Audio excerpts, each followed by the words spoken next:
I've always meant to ask you this. Talk to me about speed and quickness. Okay, Yep. why? Okay, how do you differentiate, first of all, those two Well, words? right. So it's very simple. Me, I'm going to explain it in the most simple way whatsoever. Speed one direction, quickness multiple directions. So, speed, plain old speed would be like doing a sprint, Right, doing your sprints. It could be jumping rope. right, It could be working on the focus bag, just boom, boom, boom, boom, boom, boom, boom, boom, boom. Quickness would be changing it up, boom, boom, bam, boom, boom, bam, or changing directions. right. That fast changing directions, lateral move, like when I do the karaoke's with the where your legs are going in different directions, Right, and I have the band, the resistance band right. out there. That'd be a quickness because I'm sprinting out, stopping, and slow back. Okay. So yeah, easiest way to explain it is speed one direction, quickness multiple directions. So like agility, Yeah. similar. Right. It's synonymous. Well, you would have to be well, Agile. agile, right? So that's Mhm. sort of the default. We're Yep. focusing on the rate and or speed at which you are moving. Yep. You know. Now, where did that come from? Like, I can understand. You worked with collegiate strength trainers in the Yep. past. I'm sure they're not known for their speed and quickness. Right. So, how did speed and quickness actually become a part of CST? NASM, National Academy of Sports Medicine. I mean, I got a good bit of CST from getting that NASM certification. I came up with the CST program, Right. and I thought, oh yeah, this is gonna go somewhere. And then I realized, well, I want to start writing some articles, and who knows, Right. come up with some programming. Well, in order to do that, I need a certification. And it Right. needs to be more than some dumbass weekend long CrossFit certification. Right. Right. Right. I need to get one, and there's a bunch of them out there. And so I asked around, I poked around, and asked some credible people, and a bunch of them recommended the NASM over any. And I thought, oh, cool. So I bought all the books and started studying. I went and took that test, and I failed like a motherfucker, bro. I realized this shit is hard, man. So I had to pay the extra. I had to wait another, I don't know, 3 months. I had to restudy. I had to pay another $600 because of my failure Wow. to retake the test. No kidding. So that a bunch of like learning about what is strength versus power and all that stuff came from NASM. Right. All that came from my certification. And then I just came up with the days of the week, Right. and then my formula, working anabolic chunks in circuit to near metabolic threshold to meet an aerobic goal. Because I was like, what is it that I'm doing? What is this circuit training? How can I? And man, it took me forever to come up with that little description. Right. You Yeah, know, well, it, it's a concise statement of yeah, the function of it, the purpose yeah. of it. Okay, so you did not necessarily have in mind CST at that time. You just wanted to develop a program yourself. What did you feel like was the need? Was you doing this for you or for? No, no, no, no. I wanted to write articles for like remember I was writing them for Recoil magazine Right. and stuff like that. Right. And I thought, dude, man, if I'm writing articles, I need to be somebody. I can't Right. just be that guy who is fit and was a special ops guy. I need to have a piece of paper at Okay, so least. so at that time you were already thinking of Yep. invading Writing, this writing space art. Yep. Yes. Yep. and sort of. Mhm. So what year was this? Obviously post Uh, military. So 12. Let me see. I think 2012. okay, so Now, I already came up with combat strength training. The term I came up with while I was still active duty, okay, while working with Gittleson.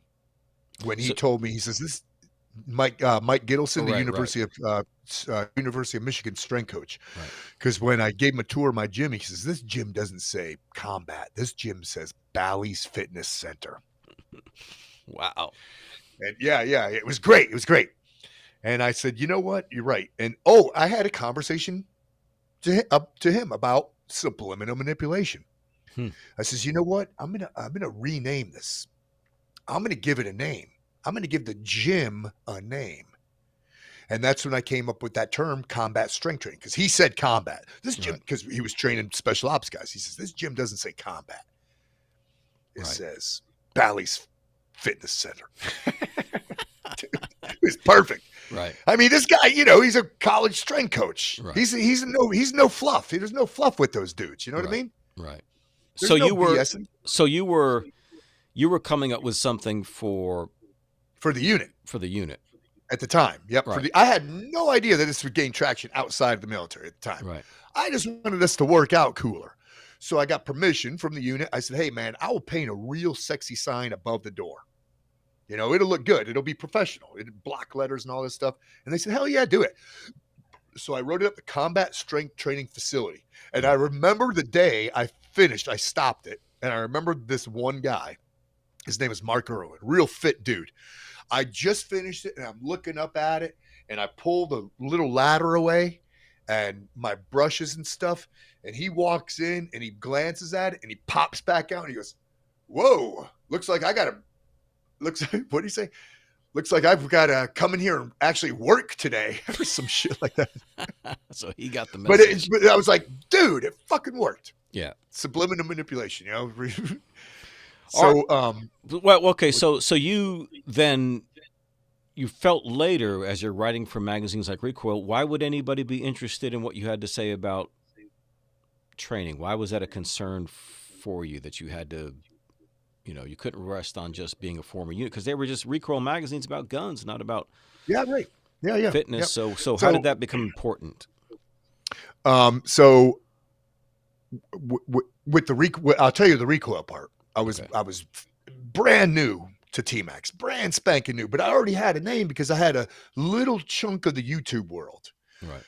And there was traction there. I had, I don't know, a couple thousand subscribers and it was all gun geeks and gun people already knew me. Plus I was going to trade shows and stuff like this, SWAT events, and people freaking knew me. Right. So already I had traction in this world. Even before T-Max, when I was working for Wexford, because they would send me out to SWAT conventions and stuff. So as soon as I got started under the T-Max banner on my own, I was at either a course or it could have been like a SWAT event or something. I can't remember where, but one of the not editors, what do you call those?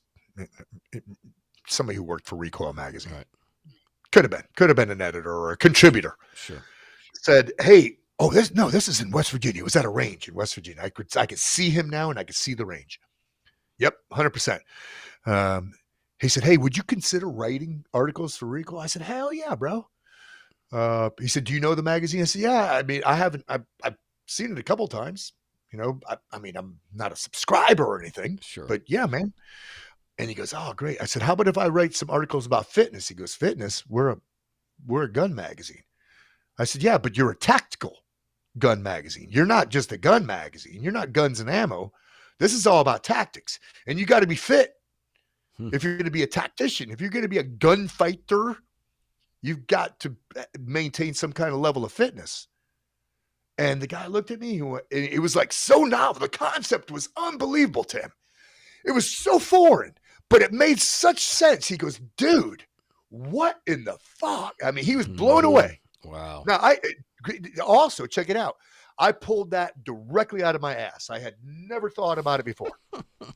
This is the first time I thought about writing articles. Right. Because he asked me.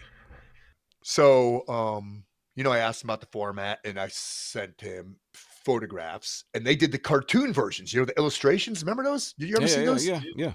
I have all the old Recoil magazines here, but they were cool as shit, man. And it was old, I'm working out in pants and crap like that. And, a skull cap. It's all the same shit, cock rag and all that. I think it was after the first 3. I got to remember. It was something about online. Oh, this could have been 2013 now. Yes. 2013 is when I met Rebecca. Rebecca turned me on to Instagram. And I remember, and I already had instantly I had like 25,000 followers. Mm. Like fast. So I already had a footprint. People were Right. like, dude, whoa, 25,000 followers. And I posted like a screenshot of one of the articles. And this is like the third one in or something like that. And motherfucking Bert Soren commented. He said, this guy gets it. And I looked up him. And this is a world champion thrower, bro. Right. And I'm like, holy shit, man. Bert Soren is freaking giving me kudos. Yes. But that's when the sense of urgency kicked in. It's like, man, I got to get a piece of paper, you know? I got to be somebody. I got to get a certificate. Yeah. I can't just be that some dude, some guy, you know? Yeah. But it all happened. It was one, you know, and I can't even remember the exact sequence of events because I haven't thought about it until right now. But the NASM was tough, man. I mean, it was. So you went through it again 3 months later. Yeah.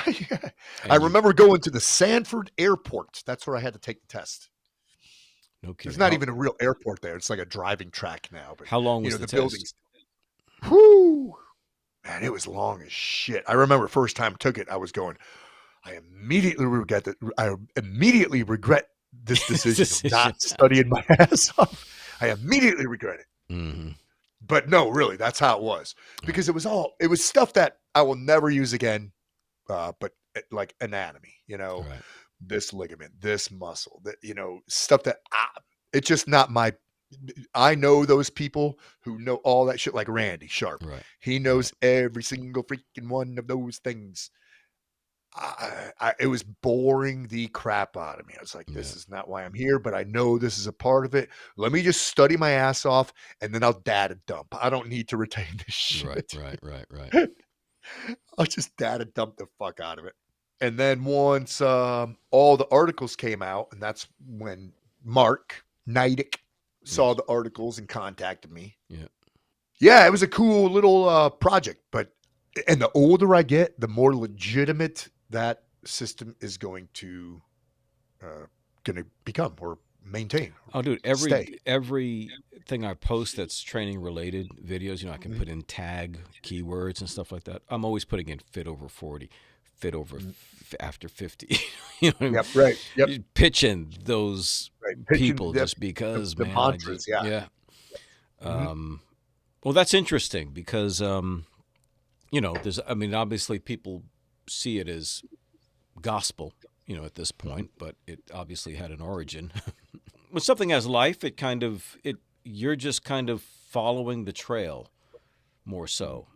You know what I mean? You've got just enough light from what you're doing to see about 20 yards ahead on the road.